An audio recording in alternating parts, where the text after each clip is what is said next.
ఇప్పటికి కూడా ఈ సమస్యకు పరిష్కారం ఉంది. అది ఆయనకు తెలుసు. ఎట్లా పరిష్కారం అయితే సంజయ్కి తెలుసు, నేను చెప్పను. బండి సంజయ్ గారికి తెలుసు. రెండవది చెప్పొచ్చు కదా బయటకు చెప్పను అది ఆయన వ్యక్తిగతం, ఆయనకు తెలుసు ఆ విషయం. రెండవది అంటే పొన్నం ప్రభాకర్ చెప్పినటువంటి ప్రపోజల్ నేను చెప్పను నా స్థాయి కాదు, పొన్నం ప్రభాకర్ చెప్పను, నేను చెప్పను. తర్వాత రెండవది ఆయనకు తెలుసు ఏం చేయాలి. రెండవది పిల్లల పెంపకం విషయానికి వస్తే నిజంగా బండి సంజయ్ గారు ఒక ఘోరమైన తప్పు చేశారు. 2023లో ఈ అబ్బాయి దుండిగల్ పోలీస్ స్టేషన్ లిమిట్స్లో ఉండే మహేంద్ర యూనివర్సిటీలో ఒక విద్యార్థిని ఘోరంగా కొడతాడు. ఆ వీడియో వైరల్ అవుతుంది. తర్వాత ర్యాగింగ్ కేసులో ఇంకొక వీడియో వైరల్ అవుతుంది, అది కూడా కేసు అవుతుంది. 2 ఎఫ్ఐఆర్లు అవుతాయి అదే పోలీస్ స్టేషన్లో. ఆ రోజు ఆ పిల్లవాడిని తీసుకుపోయి పోలీస్ స్టేషన్లకు అప్పగించాల్సిన బండి సంజయ్ గారు చిన్నపిల్లలు ఏదో కొట్టుకుంటారయ్యా, అంత మాత్రాన మనం దీనికి కేసులు గీసులు అనాలనా అని అన్నాడు. చూసిండ్రా, అది ఆ పిల్లలకి చాలా ధైర్యం ఇచ్చింది. Point number 1. పాయింట్ నెంబర్ 2, పిల్లలు బిహేవియర్ను తల్లిదండ్రులు ఇద్దరు రెగ్యులర్గా గమనించాలి. ముఖ్యంగా రాజకీయ కుటుంబాల్లో ఉండేవాళ్ళు, పవర్ఫుల్ ఫ్యామిలీస్లో ఉండేవాళ్ళు, చట్టసభల్లో ఉండేవాళ్ళు, అధికారులు, ఉన్నతాధికారులు కంటిన్యూస్గా వాచ్ పెట్టాలి. ఎందుకంటే విపరీతమైన అధికారం ఉంటుంది. కరీంనగర్ టౌన్లో ఈ అబ్బాయికి ద్వారానే చాలామంది బండి సంజయ్ గారిని కలుస్తారని అందరికీ తెలుసు. ఈ అబ్బాయి ఇంకో 2-3 ఉన్నారు, వాళ్ళ ద్వారానే కలుస్తారు. ఇతనికి కూడా ఒక టీం ఉన్నది. ఆ టీం అంతా కూడా తండ్రి కోసం కొడుకు పనిచేయడంలో తప్పులేదు. కానీ కొడుకు మీద ఒక వాచ్ పెట్టి వీడికి డబ్బులు ఎక్కడి నుంచి వస్తున్నాయి, వీని అకౌంట్లోకి ఎన్ని డబ్బులు వస్తున్నాయి, ఏం చేస్తున్నాడు, ఏం కారు కొనుక్కుంటున్నాడు, ఎవరితో తిరుగుతున్నాడు, ఎవరి దగ్గరికి పోతున్నాడు, వీళ్ళు మనకేమైనా ఫామ్ హౌస్లు ఉన్నాయా, ఫామ్ హౌస్లో పోతున్నాడు, ఎక్కడ పోతున్నాడు, ఈనబడి ఎవరైనా అమ్మాయిలు తిరుగుతున్నారా, అది చూడాల్సిన బాధ్యత తండ్రిదే. రెండవది, అరే బిడ్డ, నాకు లేక కేంద్ర మంత్రి హోదా వచ్చిందిరా, నేను కేంద్ర హోంమంత్రిని, నువ్వు గతంలో మహేంద్ర యూనివర్సిటీలో చేసినట్టు ఇక్కడ చేయకురా బిడ్డ, నువ్వు రకరకాల అవలక్షణలు ఉన్నాయి, నువ్వు ఆ మాచినేని ఎవరో వీరమాచినేనో ఎవరో ఉంటారు కదా, మంత్రి సత్యనారాయణ రాజు, లేకపోతే అట్లాంటి ఆశ్రమంలో బిడ్డ, లేకపోతే శ్రీ పండిట్ రవిశంకర్ అని మన మోడీ గారికి మంచి ప్రియమిత్రుడు, ఆయన దగ్గరికి అన్నావో, లేకపోతే ఇక్కడ నుంచి అమెరికాని వెళ్ళిపో, నీకు ఏం పైసలు కావాలో నేను ఇస్తారా బిడ్డ, నువ్వు పెళ్లి చేసుకుంటే మంచి పెళ్లి చేసుకొని వేరే దేశాల్లో సెటిల్ కాకు, ఇక్కడ రాకు బిడ్డ, నేను మంచి పొజిషన్లో ఉన్నానని తండ్రి చెప్పి ఉండాల్సింది. అవి ఏమీ చెప్పలేదు కాబట్టి ఆయనకి ఈరోజు ఈ స్థాయికి వచ్చిందని నేను యాజ్ ఎ ఫాదర్గా మాట్లాడుతున్నాను. తండ్రి భార్యాభర్తలు ఇద్దరు కూర్చొని కొడుకును కూర్చోబెట్టుకొని, అరే బిడ్డ ఈరోజు మన పరిస్థితి ఇట్లా లేదు, నువ్వు ఏం చేసినా కూడా మాకే వస్తుంది, మనం పబ్లిక్ లైఫ్లో ఉన్నాము అని చెప్పి కాళ్ళ మీద పడి కొడుకు మీద, అరే నువ్వు ఇంకోసారి ఇవి చేయకురా, నీకు ప్రాబ్లం ఉన్నట్టుంది, ఈ తాగుడు అలవాటు అయింది, సిగరెట్లు, ఈ ఇన్స్టాగ్రాము, తర్వాత అమ్మాయిలతో చాటింగ్లు, ఇవన్నీ మంచివి కావు, మనం బాధ్యతమైన పొజిషన్లో ఉన్నాం, ఇవన్నీ బంద్ చేసుకో అని చెప్పి వేరే దేశాలకన్నా పంపించాలి, లేకపోతే ఏదైనా ఆశ్రమంలో కూర్చోబెట్టి కొన్ని రోజులు సాధువుగానే ఉండు బిడ్డ అని చెప్పి, సాధుజీవిగా బతుకు బిడ్డ, లేకపోతే సంతులో ఉంటారుగా, వాళ్ళతో మా కొడుకుని తీసుకుపోండి కొన్ని రోజులు, వాడి జీవితం అంతా భారత. ఇప్పుడు స్వాములు దీక్షలు చేస్తారు కదా, ఆ విధంగా నేను మొన్న ఒక ప్రశ్న వేసిన. ఇప్పుడు బండి సంజయ్ గారు హనుమాన్ స్వాముల దీక్షలో చాలా ఎమోషనల్గా మాట్లాడిండు. నాకు అర్థం కాదు ఏంటంటే, ఈ పిల్లగాడు ఎప్పుడు ఈ దీక్షలు చేయలే. మరి తండ్రి ఏమో దీక్షలు చేయమని అవి అంటున్నాడు, సంతోషం, కానీ సొంత కొడుకుతో కూడా దీక్షలు చేయించాలిగా. మరి చేసి అతనిలో శుద్ధీకరణ జరగాలి కదా. ఆ శుద్ధీకరణ కార్యక్రమం జరగనందుకే తండ్రికి ఏకమేక కూర్చున్నాడు. ఇప్పుడు ఆయన వల్ల అతనికి ఇష్యూస్ వస్తున్నాయన్న విషయం ఆయన గుర్తు, భార్యాభర్తలు ఇద్దరు కూర్చొని మాట్లాడాలి. యాజ్ ఎ పేరెంట్ నా ఆన్సర్ అంటే, యాజ్ ఎ పేరెంట్గా కూడా జనరల్ ఇంట్లో తల్లిదండ్రులకు అన్ని నిజాలు చెప్పాలని లేదు. ఒకరు పిల్లలు సినిమాకి పోతారు, ఫ్రెండ్స్ తోటి బంక్ ఒకటి కాలేజ్కి ఇంకా బయటకు పోతారు, వెకేషన్కి వెళ్తారు, హోటల్కి వెళ్తారు, ఇట్లా రకరకాలు ఉంటాయి జనరల్గా జరిగేటువంటి సమాజంలో జరిగేది. అట్లా కూడా బండి సంజయ్కి ఏమన్నా కరెక్ట్ చెప్పలేదా పిల్లగాడు? ఎందుకంటే డాడీ నేను తప్పు చేయలేదు, నేను కరెక్ట్గానే చేసిన, ఇద్దరం ఫ్రెండ్స్ మొన్నటి వరకు కలిసి ఉన్నాం, ఇప్పుడు విడిపోయినాం, నేనేం తప్పు చేయలేదు అని నా కొడుకు నాకు చెప్పిండు అని బండి సంజయ్. పర్ఫెక్ట్, చాలా మంచి మాట చెప్పిండు. కానీ అంతకన్నా ముందు ఒక పని చేసిండు ఆ పిల్లగాడు. నిజంగా మేమిద్దరం ఫ్రెండ్స్ విడిపోయినాం గౌరవప్రదంగా, ఇంకా మాకు ఆమెకు సంబంధం లేదు అని చెప్పిన వ్యక్తి ఆ అమ్మాయితో పాటు దిగిన ఫోటోలు, ఆ అమ్మాయితో సున్నితమైన అంశాల్లో చేసుకున్న వీడియోలు, ఫోటోలు ఆ అమ్మాయి ఫ్రెండ్స్ నెట్వర్క్లో, తన ఫ్రెండ్స్ నెట్వర్క్లో వైరల్ చేసుకున్నాడు. అంటే ముందే ఈ అమ్మాయి ఒక పెళ్ళికి పోతుంది. ఈ అమ్మాయి ఒక పెళ్ళికి పోయినప్పుడు వాళ్ళ ఫ్రెండ్స్ అందరు ఏంది నీ వీడియోలు నీ ఫోటోలు అన్నీ ఇట్లా ఘోరంగా వస్తున్నాయి, ఏంది నీకు తెలుసా అంటే అమ్మాయి డిప్రెషన్లో పడిపోతుంది, 2 సార్లు సూసైడ్ అటెంప్ట్ చేస్తుంది. సంజయ్ గారు కేవలం ఒకటే పార్శ్వంలో చెప్తున్నారు. ఈ అమ్మాయి తరపు నుంచి వచ్చిన సమాచారాన్ని ప్రజలకు చెప్పడానికి ప్రయత్నం చేస్తలేడు. ఆయన ఎమోషనల్ అయిపోతున్నాడు. వాస్తవాలు చెప్పాలి కదా. విడిపోయిన ఫ్రెండ్షిప్ అయింది. అసలు ఫస్ట్ ఆఫ్ ఆల్ మైనర్తో ఫ్రెండ్షిప్ చేయడమే తప్పు. మైనర్తో రకరకాల అరుణాచలమో ఆ చలమో ఈ చలమో రకరకాల దేవాలయాలు తిరగడం తప్పు. మైనర్లను ఫామ్ హౌస్ తీసుకుపోవడం తప్పు. దోస్తులతో తీసుకుపోయినా తప్పు. తల్లిదండ్రులు కూడా అట్లా మైనర్లను ఇట్లా ప్రతిసారి కూడా పంపించడం తప్పు. అగ్రీడ్. కానీ అయిపోయింది. మీరు కటీఫ్ అనుకున్నారు, ఇక నీకు నాకు సంబంధం లేదు అని అనుకున్నారు, అయిపోయింది. మరి దాని తర్వాత ఈ అమ్మాయి వీడియోలు అందరికీ చేసిండ్రు. ఆ అమ్మాయి ఏం ఆలోచించింది, వీడు ఇవాళ నా వీడియోలు రిలీజ్ చేసిండు, రేపు అగర్సే నా జీవితం ఇంకా ముందరికి పోతుంది, సరే నేను కటీఫ్ అనుకున్నా నేను ముందరికి పోతుంది, నేను ఇంకా పోతా, నేను కూడా ఒక గృహిణి అవుతా, నన్ను ఇంకా లైఫ్లో ఇంకా ముందరికి పోవాలి కదా, ఒక లైఫ్లో అన్ని దశలు ఉంటాయి కదా. తర్వాత ఇవే వీడియోలు పెట్టుకొని ఈ దుర్మార్గుడు నన్ను మళ్ళీ బ్లాక్మెయిల్ చేస్తే నా జీవితం ఏం కావాలి? నా జీవితంలోకి వచ్చిన ఇంకొక వ్యక్తి ఏమనుకుంటాడు నా గురించి? నా పరిస్థితి ఏంటి? నిజంగా ఆ అమ్మాయిని అప్రిషియేట్ చేయాలి. అంటే మొండిగా నిలబడ్డది. వాళ్ళ తల్లిదండ్రులకు ధైర్యం ఇచ్చింది ఆ అమ్మాయి, కొట్లాడండి డైరెక్ట్ అని చెప్పి. చిన్నగా ఉన్నప్పుడు అమ్మాయిలు అబ్బాయిలు తప్పు చేస్తారు మధు, నేను తప్పు చేయకూడదు. ఇప్పటివరకు వాళ్ళ కుటుంబంలో ఎవరు లేరు, వాళ్ళకి వెనకాల ఎవరు సపోర్ట్ ఎవరుంటే ఎవరు వస్తలేరు, ఎవరు వస్తారు? ఇప్పటి నుంచి బీఆర్ఎస్ ఉంటుందా? బీఆర్ఎస్ వాళ్ళ కుటుంబానికి ఒక్కరికే కాదు, అన్ని కుటుంబాలకు ఉంటుంది. అన్ని కుటుంబాల అమ్మాయిలందరికీ బీఆర్ఎస్ అండగా ఉంటుంది. ఈ రాష్ట్రంలో ఉండే మహిళలందరికీ కూడా బీఆర్ఎస్ అండగా ఉంటుంది, బరాబర్ ఉంటుంది. కేసీఆర్ గారు ఈ విషయంలో చాలా క్లారిటీగా ఉన్నారు. యాక్చువల్గా మోడీ వచ్చిపోయిన తర్వాత దొరికింది. ఇది ఇన్సిడెంటే ఏంది, యాక్సిడెంటల్గా ఏదో సడన్గా జరిగింది, ఇన్సిడెంట్ చాలా నుంచి జరుగుతుంది కాబట్టి కరెక్ట్, సీరియలే. ఓకే, మోడీ వచ్చిపోయిన తర్వాత బీఆర్ఎస్కి ఒక మంచి ఆయుధంగా దీన్ని మార్చుకున్నారు మీరు. లేనిది కాదు, ఉన్నదే ఆయుధంగా మార్చుకున్నారు మీరు. దీన్ని జరుగుతున్నదాన్ని ఈ రకంగా బీజేపీని లేకుండా చేయాలి రేపు ఫ్యూచర్లో అనుకుంటే దీన్ని పొలిటికల్గా వాడుకోవాలి అని చెప్పి దానికోసం బీఆర్ఎస్ దగ్గర plan A, plan B, 2 plans ఉన్నాయి బీఆర్ఎస్ దగ్గర. అందులో మొదటి ప్లాన్ ఏ భగీరథ అంశంలో పెద్ద ఎత్తున బీజేపీని ఇటు కాంగ్రెస్ని ఇరుకునబెట్టాలి అనేటువంటి దాంట్లో సక్సెస్. ఇక నెక్స్ట్ ప్లాన్ బి, భగీరథ ఈ రోజు రేపో కొద్దిసేపు బీజేపీ వాళ్ళు స్క్రిప్ట్ ఇచ్చిండ్రు, మీరు అడుగుతున్నట్టుగా ఉంది బ్రదర్.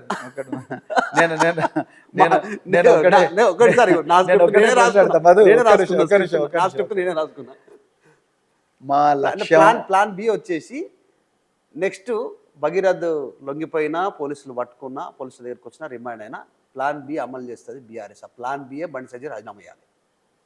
బండి సంజయ్ ఉన్నా లేకపోయినా మాకేం ఫరక్ పడదు. బీఆర్ఎస్ పార్టీ తెలంగాణ ప్రయోజనాలు, తెలంగాణలో ఉండే ప్రజల ప్రయోజనాలు, రైతులు, పిల్లలు, మహిళలు, విద్యార్థులు, యువకులు, వీళ్ళందరి ప్రయోజనాల గురించి రాజకీయాల్లోకి వచ్చిన party BRS. Right. Bandi Sanjay ఉంటేనో Bandi Sanjay లేకపోతేనో రాజకీయాలు చేయాలన్నా వద్దా అని plan A, plan B, plan సిలు పెట్టుకునే పార్టీ బీఆర్ఎస్ పార్టీ కాదు. Single plan. మాకు ఒకటే ప్లాన్ ఉంది, తెలంగాణను రక్షించుకోవాలి, తెలంగాణలో ఉండే బిడ్డలను రక్షించుకోవాలి, తెలంగాణలో ఉండే రైతులను రక్షించుకోవాలి, తెలంగాణను ఈ కాంగ్రెస్ బీజేపీల దుష్ట కూటమి ఏదైతుందో ఆ కూటమి నుంచి తెలంగాణను రక్షించుకోవాలి అన్న ఒకటే ప్లాన్ ఉంది తప్ప మాకు ఈ బండి సంజయో ఇంకొకరో వీళ్ళను అది చేయాలి ఇది చేయాలనే ప్లాన్లు మాకు లేవు, మాకు అవసరం కూడా లేదు. వాళ్ళ వల్ల తెలంగాణ ప్రయోజనాలు పెద్దగా వస్తాయని కూడా మాకు లేదండి. అసలు ఎలక్షన్స్ వచ్చినప్పుడు కొన్ని స్టేట్మెంట్స్ వస్తూ ఉంటాయి. ఆంధ్రప్రదేశ్లో వస్తే రెడ్ బుక్, ఇక్కడ వస్తే మొన్న పింక్ బుక్, ఇట్లా స్టేట్మెంట్స్ వచ్చినాయి. డీజీపీ శివధర్ రెడ్డి గారు వచ్చినప్పుడేమో ఆయన ఖాకీ బుక్ అన్నాడు. ఇక ఈ డీజీపీ ఇంకెవరికి ఇంకా స్టేట్మెంట్ చేయలేదు, ఇంతవరకు ఆయన ఓపెన్ కాలేదు. మీరేమో మేము 2.0 బీఆర్ఎస్ తప్పు చేసినటువంటి అధికారులందరూ సస్పెండ్, ఆర్జికర్ కావచ్చు, ఇట్లాంటి స్టేట్మెంట్ చేస్తారు. మీరు ఎందుకు? స్టేట్మెంట్ కాదు, జరగబోయేది అదే. సస్పెండ్ అందరూ అంటే మేము ఎవరెవరు ఇన్వాల్వ్ అయ్యారు? చట్ట ప్రకారం పని చేసిన అధికారులు వాళ్ళందరినీ కూడా కాపాడుకుంటారు. చట్ట ప్రకారం పని చేస్తూ అక్కడక్కడ చిన్న చిన్న తప్పులు జరిగినా వాళ్ళందరూ కాపాడుకుంటారు. మేము ఏ అధికారిని కూడా మాకు ఫేవర్ చేయమని అడుగుతలేదు. నో, మాకొద్దు, అవసరం లేదు. ఇది పోరాటాల పార్టీ, ఇది పోరాటం చేస్తూనే ఉంటుంది. మేము అడుగుతున్నదంతా కూడా అధికారులను దయచేసి చట్ట ప్రకారం పనిచేసి ప్రజలకు న్యాయం చేయండి అని అంటున్నాం. కానీ ప్రజలు ఇంత పోరాటం చేస్తున్నా కూడా నిందితులను కాపాడే ప్రయత్నం చేస్తూ బెయిలబుల్ సెక్షన్లు పెట్టాల్సిన చోట, కేసు రిజిస్టర్ చేయకూడని చోట కేసు రిజిస్టర్ చేసి, కేసు రిజిస్టర్ చేసినా కూడా బెయిలబుల్ సెక్షన్లు కాకుండా నాన్ బెయిలబుల్ సెక్షన్లు పెట్టి, కేసు రిజిస్టర్ చేయాల్సిన చోట బెయిలబుల్ సెక్షన్లు, నాన్ బెయిలబుల్ సెక్షన్లు పెట్టాల్సిన చోట బెయిలబుల్ సెక్షన్లు పెట్టి, తల్లిలాగా కాపాడుకోవాల్సిన ఒక ఫిర్యాదుదారును, కంటికి రెప్పలా కాపాడుకోవాల్సిన ఫిర్యాదుదారును రాత్రింబవళ్ళు పోలీస్ స్టేషన్లో పడిగాపులు పెట్టే విధంగా చూసి, జైలు ఊచలు లెక్క పెట్టాలన్న నిందితుడు పరారీలో ఉండే విధంగా చేసిన పోలీస్ అధికారులను ఏ విధంగా కాపాడమంటారు? మరి ఏ విధంగా వాళ్ళను ఏమంటారు, ఎట్లా చేస్తారు? మీరే అన్నారు ప్రెజర్ ఉంటుంది వాళ్ళకు, వాళ్ళు చెప్పాలి. ప్రెజర్ ఉంటే మరి నువ్వు సస్పెండ్ అవుతాడండి. చెప్పిన ఇప్పుడు హబీబుల్లాను ట్రాన్స్ఫర్ చేసిండ్రు, సస్పెండ్ చేసిండ్రా? సస్పెండ్ చేస్తే ఏం చేస్తారు? ఇప్పుడు ఏదో రోజు కాపాడతారు వాళ్ళను. మేము ఉల్టా రీఇన్స్టేట్ చేసి మొత్తం జీతం ఇస్తాం. అసలు మీరు ఇస్తామంటారు, అసలు మీరు మన రాణి అని అంటుండు, ప్రతిపక్ష హోదా రాణి అని అంటుండు. 2034 వరకు నేనే ఉంటా అని చెప్పి నిన్న మాట్లాడండి ముఖ్యమంత్రి. చాలా ఒక్కసారి మాట్లాడేది చాలా నాకు తెలిసి నాకున్న 50 times పైన మాట్లాడాడు. 34 వరకు నేను అసలు మేము రాణి అని అంటారు, మీరేమో వస్తామంటారు. చూస్తారు, ప్రజలు చూస్తున్నారు. ప్రజలు ఎప్పుడెప్పుడా అని ఎదురు చూస్తున్నారు. వారి కళ్ళాలలో పోతే తెలుస్తుంది మీకు. అశోక్ నగర్ తెలిసిన పోతే తెలుస్తుంది. మీద ఇంకో కామెంట్ కూడా వేసిండు ముఖ్యమంత్రి నిన్న మాట్లాడుతూ, గడిలల్లో బందీ అయిపోయిండు ఆర్ఎస్ ప్రవీణ్ కుమార్. నేను గడిలలో బందీ కాలేదు, నేను ఎక్కడ గులాంగిరి చేయడం లేదు. నేను అఫ్ ఆల్ పనిచేస్తున్నా, మాట్లాడుతున్నా అంటే తెలంగాణ ప్రజల ప్రయోజనాల గురించే మాట్లాడుతున్నా. రేవంత్ రెడ్డి గారికి ఏంది, నేను ఆయన దగ్గరికి వచ్చి ఆయన పంచన చేరి ఆయన చెప్పినప్పుడు నేను టీజీపీఎస్సీ చైర్మన్ తీసుకొని, ప్లానింగ్ బోర్డు వైస్ చైర్మన్ తీసుకొని డూడు బసవన్నలాగా గంగరెద్దిలాగా బతుకుంటే ఆయనకు చాలా ఆనందంగా ఉండేది. మంచోడు, అదే ఆకాశానికి ఎత్తటోడు. ఇప్పుడు నేను కేటీఆర్ గారితో, హరీష్ రావు గారితో, మిగతా అందరు సీనియర్ నాయకులతో నేను కూడా ప్రజలకు సమస్యల మీద పోరాటం చేస్తున్నాను. మేము కూడా పడతలేదు. ట్యాపింగ్ కేసుల గురించి మాట్లాడుతుంటే, ఆ కేసు గురించి మాట్లాడితే ఆయన చేస్తున్న మరీ తప్పులను చట్ట ప్రకారం చట్టం ఇచ్చిన అధికారాలను ఉపయోగించుకొని, రాజ్యాంగం ఇచ్చిన హక్కులను ఉపయోగించుకొని, ఆధారాలతో సహా ప్రజల ముందర పెడుతుంటే ఆయన తట్టుకోలేకపోతున్నాడు. అందుకొరకే నువ్వు ప్రతిసారి కూడా ఆయన స్టేట్మెంట్, ఇంతకుముందు ఇది మొదటిది కాదు, నువ్వు గులాంగిరి బంద్ చేసుకో. అవునయ్యా, నేను గులాంనే. ఎవరికి గులాంను? నేను చట్టానికి గులాము, నేను పేద ప్రజలకు గులాము. ఈ బాధితులకు నేను సేవకుడిగా పనిచేస్తాను. ఈ బాధితులకు తప్పే ఉన్నది. అది ఏ మెడకాయ తలకాయ ఉన్న ఏ రాజకీయ నాయకుడని చేయాల్సిన పని, దాంట్లో తప్పే ఉన్నది. సో ఆయన బాధ అంత ఏంటంటే ఆయన దగ్గరికి వచ్చి సరే అని చెప్పి ఇప్పుడు అందరు చేస్తున్నారు కదా. కాంగ్రెస్లో ఉండే నాయకులు ఇంత జరుగుతున్నా ఎక్కడ పోయినరండి? సీతక్క గారు ఎక్కడ పోయిన? సురేఖ గారు ఎందుకు మాడతలేరు? వాళ్ళు మహిళలు ఇంతమంది ఉన్నారు కదా, రోజు గాంధీ భవన్లో ఒకసారి ప్రెస్ మీట్లు పెడతారు. ఎక్కడ పోయిన వాళ్ళు? అంటే మీ క్వశ్చన్ ఏంది, ఎక్కడ పోయారంటే దాని మీనింగ్ మాట్లాడతలేరు. వాళ్ళ నాయకులు అక్కడ గులాంగిరి చేసే వాళ్ళు అక్కడ ఉన్నారు. అంటే ముఖ్యమంత్రి చెప్తాడా అట్లా మాట్లాడొద్దని? అంతే, 100%. ఇక్కడ బీజేపీలో డికే అరుణ గారు ఎందుకు మాట్లాడతలేరు చెప్పండి? మాధవీలత, రచనారెడ్డి, రుద్రమదేవి ఎందుకు మాట్లాడతారు? మహిళనే కదా. బంగారు శృతి ఎక్కడ పోయిన వీళ్ళంతా? ఎందుకు రోడ్ల మీదకి వస్తలేరు? పొన్నం ప్రభాకర్ ఒక స్టేట్మెంట్ చేశారు, దాని మీద ఏం కామెంట్ చేస్తారు? అవసరం లేదు, రాతియుగపు ఆలోచన. పెళ్లి చేస్తే అయిపోతుంది అనేటువంటి స్టేట్మెంట్, రాతియుగపు ఆలోచన. అది పొన్నం ప్రభాకర్ని అడగాలి, మీరు నన్ను అడుగుతా. మీ ఒపీనియన్ ఏంటి? ఆయన మంత్రి ఆయన అడగండి. అది రాతియుగపు ఆలోచన చెప్పిన కానీ ఆయన మైండ్ ఆడికి పనిచేస్తున్నది. ఓకే, ముఖ్యమంత్రి స్టేట్మెంట్ లాస్ట్లో ఒకటి, కొడుకు తప్పు చేస్తే తండ్రిని తీసుకొని జైలు ఎక్కేయాలన్నా, భగీరథ్ తప్పు చేసి ఇమీడియట్లీ పట్టుకొని వచ్చి కోదండం ఎక్కించి ఉరేయాలని అనుకుంటున్నా. బీఆర్ఎస్ వాళ్ళు చెప్పింది ఇమీడియట్లీ అవుతుందా? కాదు కదా. అట్లా ఈ కేసులో మధు, ఈ కేసులో A1 బండి Bhagirath, A2 Bandi Sanjay, A3 Sangappa, A4 ఇంకా కొంచెం గుంజితే శ్రీరామ్ అవుతాడు. ఇంకా కొంచెం గుంజితే పోలీసులు అవుతారు. శ్రీరామ నిర్మల ఈ అమ్మాయి మీద పోలీస్ స్టేషన్లో కంప్లైంట్ ఇచ్చాం. ఇంకా కొంచెం గట్టిగా గుంజితే, ఆ అమ్మాయి ప్రయోజనాలను దృష్టిలో పెట్టుకొని గుంజితే కొంతమంది పోలీసులు కూడా నిలబడతారు పక్కా. ఇక ముఖ్యమంత్రి చేతిలో ఉంది. ఆయనే హోంమంత్రి కాబట్టి చెప్తాను పక్కా ఇది. బండి సంజయ్ గారు ఇందులో తప్పకుండా ఏటు అవుతారు. మీరు ఏ లీగల్ స్టాచ్యూట్ తీసుకున్నా కూడా తప్పకుండా ఆయన ఏటు అవుతారు. ఆయన కూడా పోక్సోనే ఉంటుంది ఆయన మీద కూడా. అది నేను చెప్పలేను, అంటే అది నేను చెప్పలేను, భయపెట్టిండు అది నేను చెప్పలేను, అది నేను చెప్పలేను. కానీ ఏదో ఒక రకంగా ఆయన అవుతారు. ఇంకా ఆయన తప్పించుకున్నాడంటే అది దేశ ప్రజల దురదృష్టం. ఇప్పుడు చివరిగా ఒక స్టేట్మెంట్, ఎందుకంటే రాష్ట్రంలో ఇప్పటివరకు మొత్తం పోక్సో కేసులకు సంబంధించి 2014 నుంచి ఇప్పటివరకు లెక్క తీసుకుంటే ఆర్టీవీ 16,994 అప్రాక్సిమేట్లీ, కొంచెం ప్లస్ ఆర్ మైనస్ సంథింగ్ 16,994 కేసులు అయితే ఆ కేసులలో నుంచి బీఆర్ఎస్ పిక్ చేసింది ఒకటి బండి భగీరథకి సంబంధించి. దీన్ని ఎక్కువ క్యాంపెయిన్ చేస్తుంది బీఆర్ఎస్ ఉంది. ప్రచారం, సోషల్ మీడియా ప్రచారం, బీఆర్ఎస్ ఎఫర్ట్ అంతా కూడా భగీరథ్ కేసు పైన పెడుతున్నారు. అట్లేం లేదండి. మేము మైనర్ బాలికల మీద ఎక్కడ అత్యాచారాలు జరిగినా మా బీఆర్ఎస్ నాయకులు నాయకురాలు గ్రామ స్థాయి నుండి రాష్ట్ర స్థాయి వరకు మాట్లాడుతూనే ఉన్నారు.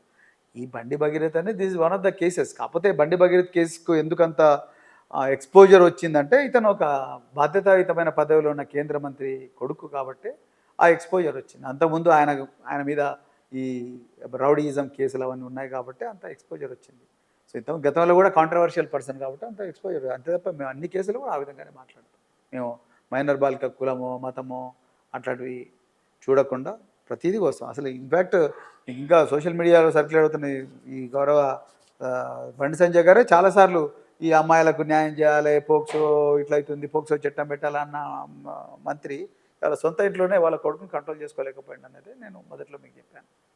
మీరు ఇప్పుడు ఖద్దర్ కుటుంబంలోకి వచ్చారు, కానీ కాకి కుటుంబం నుంచి వచ్చారు కాబట్టి చివరగా కేసు లాస్ట్ దీని ఎండింగ్ ఎక్కడ అవుతుంది మీకున్న అవగాహన ప్రకారం? మీరు ఇన్వెస్టిగేషన్ ఆఫీసర్ కాదు రేవంత్ రెడ్డి అన్నట్టు, కానీ జనరల్గా ఏం జరుగుతుంది ఈ కేసులో? నిజంగా గౌరవ తెలంగాణ ముఖ్యమంత్రి గారికి గుండె ఉండాల్సిన చోట ఉండి నిజంగా ఆయన ఇచ్చిన స్టేట్మెంట్ ప్రకారం ఈ కుటుంబానికి నేను తప్పకుండా రేవంత్ రెడ్డి గారు న్యాయం చేస్తా, ముఖ్యమంత్రిగా న్యాయం చేస్తా అన్న మాట కట్టుబడి ఉంటే మొదట్లో బండి సంజయ్ని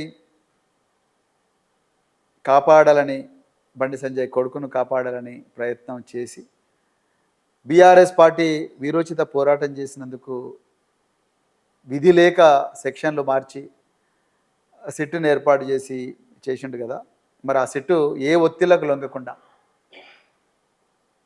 అనుక్షణం పబ్లిక్ ప్రాసిక్యూటర్ యొక్క మంచి నిష్ణాతులైన పబ్లిక్ ప్రాసిక్యూటర్ల యొక్క సలహాలు తీసుకొని ఎవిడెన్స్ కేర్ఫుల్గా గైడ్ చేస్తే బండి సాయి భగీరథ్కు 20 సంవత్సరాల జైలు శిక్ష పడుతుంది.